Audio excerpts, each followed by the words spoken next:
All right, after raking in millions of dollars last month, dispensaries around the state are gearing up for a big day. Because it's 420, and many 420 events will be held today, including in New Britain and in Newington. And that's where we find Channel 3 Eyewitnesses reporter Marcy Jones to bring us details. Marcy, good morning.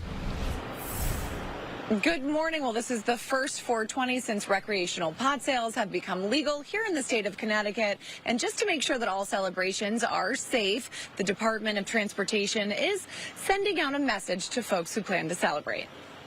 According to the State Department of Consumer Protection, in the first week of sales, recreational pot brought in over $2 million to the state.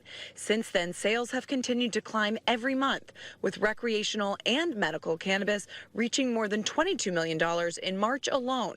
With many folks participating in 420 activities today, Connecticut Department of Transportation has released a reminder that any impaired driving is illegal and carries serious consequences.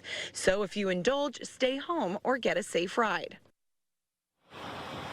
And they are already gearing up for their big crowds today. They have donuts available on premises as well as swag right here at Fine Fennel in Newington. Doors open at 9. Reporting live in Newington, Marcy Jones, Channel 3 Eyewitness News.